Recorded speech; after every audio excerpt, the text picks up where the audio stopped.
नजीब भाई, लोकसभा का चुनाव चौथे चरण में पहुंच रहा है और जो चौथा चरण होगा 13 मई को, उसमें महाराष्ट्र की 48 में से 11 सीटों की वोटिंग होगी। एक जाना माना चेहरा है आप थाना की राजनीति का, और इस नाते आपने महाराष्ट्र में कई जगह प्रचार के लिए भी जा रहे हैं।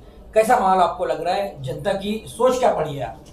किस तरफ जा रहा है ये चुनाव? और जो एनसीपी अजीत पवार गुट जो एक अलायंस करके दूसरी पार्टियों के साथ, भाजपा वगैरह के साथ, तो उसमें उसको लेकर जनता का आपको किस तरह का माहौल लग रहा है? किस तरह का जहनियत लग रही है जनता की? देखो, हम बारामती और रायगढ़ में प्रचार के लिए गए थे और अल्हम्दुलिल्लाह, क्योंकि सीरत को देख के और उनके जो काम करने को, अजीत दादा के, तटकरे साहब के जो काम है, और बीजेपी के साथ उन्होंने गठबंधन में जाने के बाद भी अकलियतियों के मामले के अंदर माइनॉरिटीज़ के कोई भी मुद्दे को उन्हें छोड़ा नहीं, उनका साथ नहीं छोड़ा है।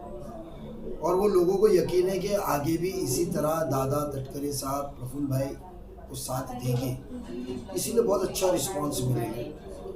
बयानात, भाषणबाजी तो बहुत से उधर आए थे करने के लिए, थाना के भी हमारे आए थे, बट अल्हम्दुलिल्लाह ग्राउंड रियलिटी के ऊपर वोटिंग अच्छी हुई है और इंशाल्लाह वो ज़रूर, अल्लाह की मदद से वो तो ज़रूर सीट तो जीतेंगे। सर, यहाँ बीजेपी के नाम को लेकर के लोगों में कहीं ना कहीं नाराजगी भी है कि श्रीकांत शिंदे साहब जो है बीजेपी का सिंबल लेकर के खड़े हो रहे हैं, और उनका जो तीर कमान तो है ही है, मतलब उनसे अलायंस करके खड़े हो रहे हैं। बीजेपी का पूरे हिंदुस्तान में जिस तरह से नाम को बदनाम किया गया है कि कहीं भी विकास नहीं दिखा, और कहीं एजुकेशन पे कोई बात नहीं करता है, रोजगार पे बात नहीं करता है, तो उसको लेकर के जनता को किस तरह समझाने की कोशिश की जाएगी? देखो, श्रीकांत शिंदे साहब पहली बात तो बीजेपी की अलायंस में फर्स्ट टाइम पे खड़े नहीं है। 2014 में जब पहली बार वो चुनाव लड़े, जहां हमारे आज के एनसीपी के अध्यक्ष परांजपे साहब थे उनके सामने, तो भी वो बीजेपी शिवसेना अलायंस थी। 19 में भी बीजेपी शिवसेना अलायंस, और आज भी उनकी बीजेपी शिवसेना अलायंस।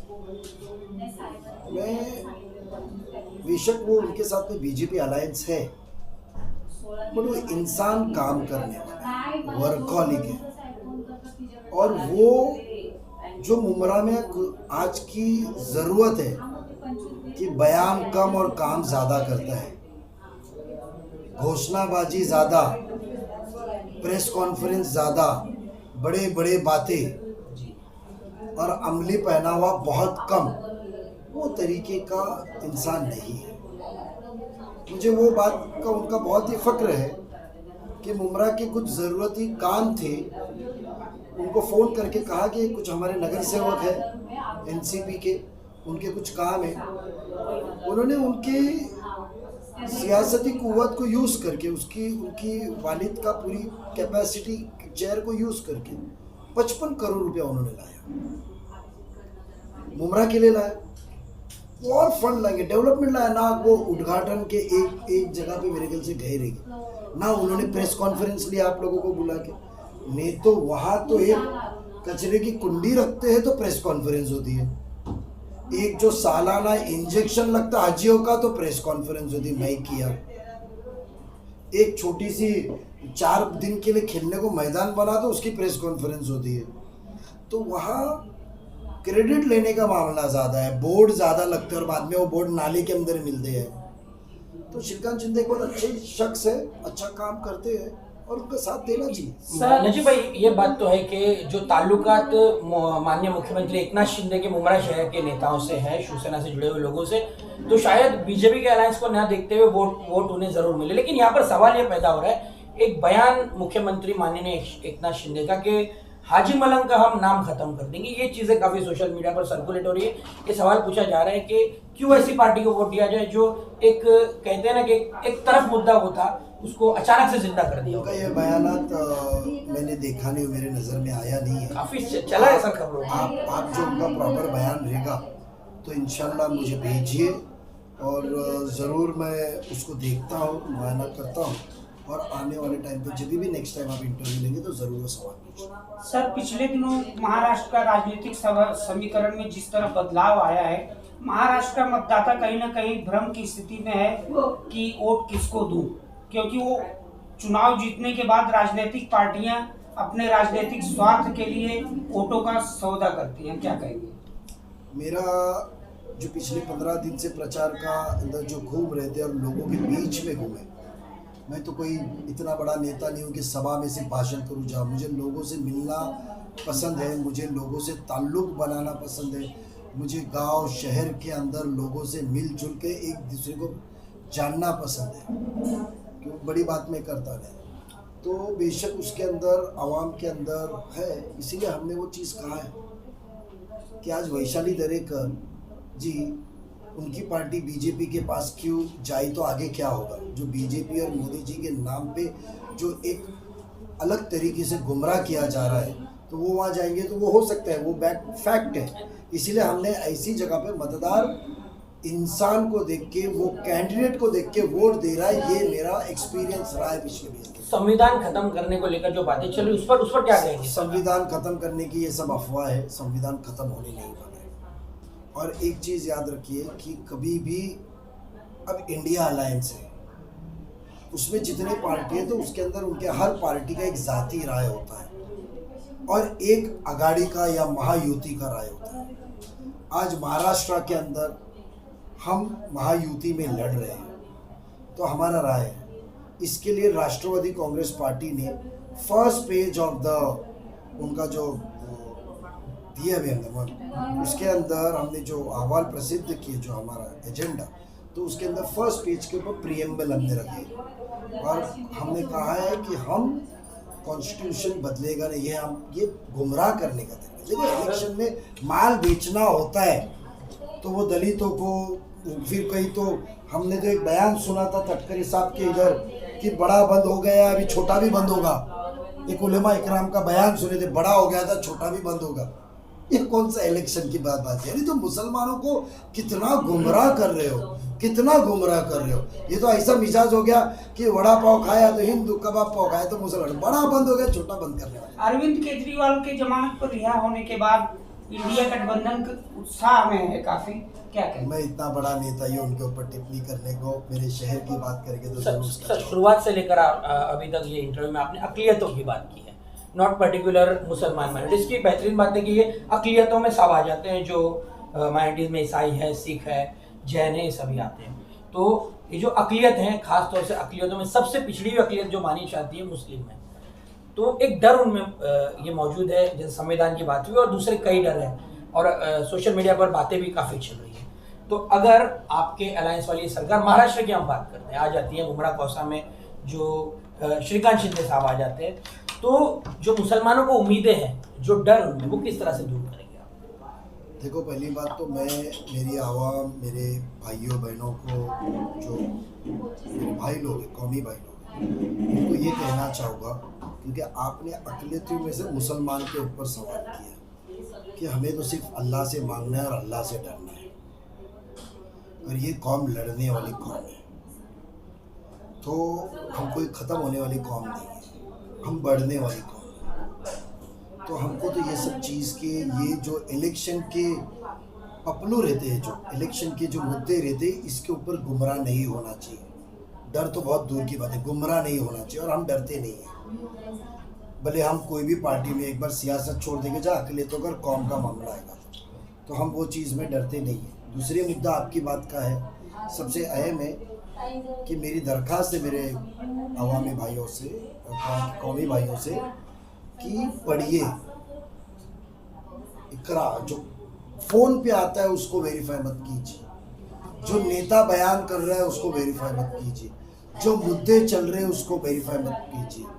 अधूरी बातें को तोड़ मोड़ करके लोगों को गुमराह करके वोट लेना, आज तक मुसलमानों के साथ यही हुआ है।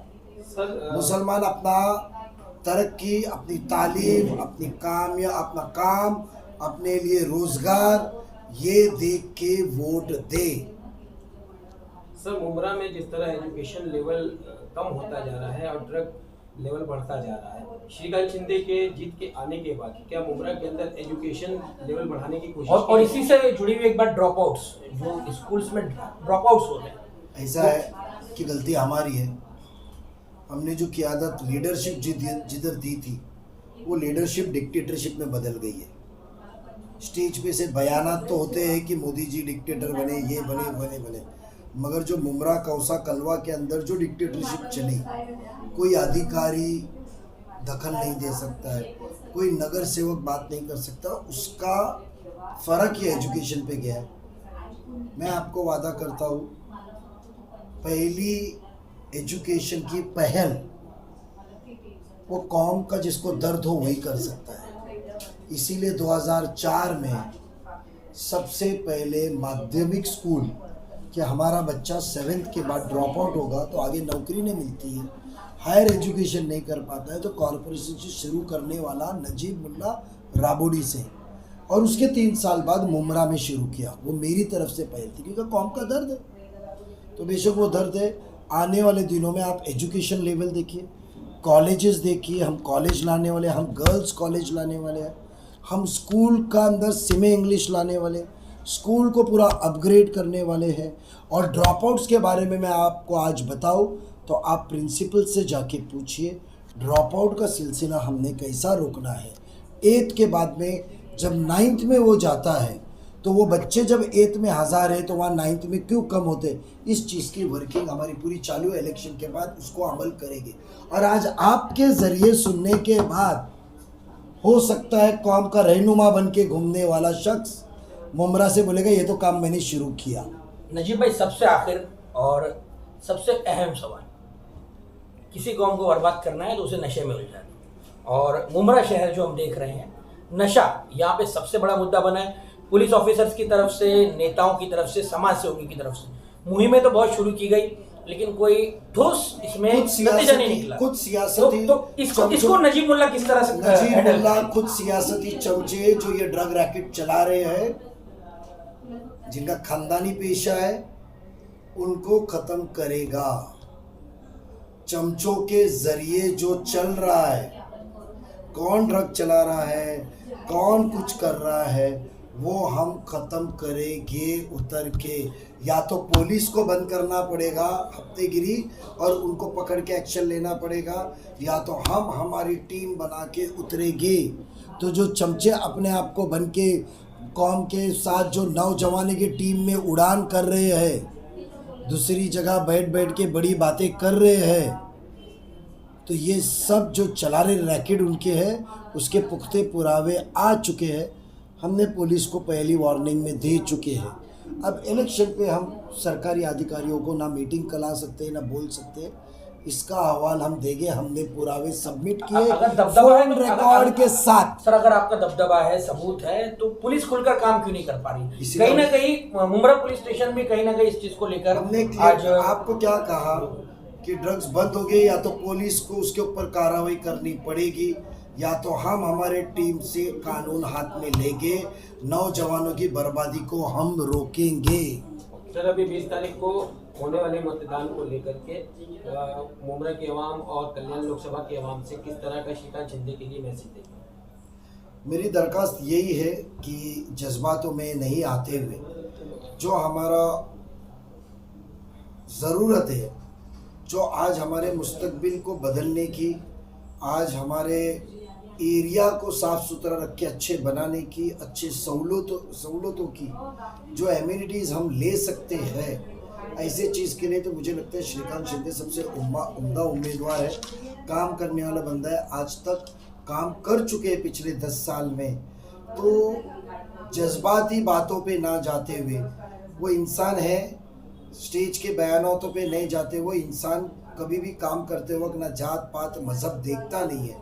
तो ऐसे शख्स को आपने वोट देना चाहिए, श्रीकांत शिंदे साहब को वोट देना चाहिए, ये मेरी अपील है।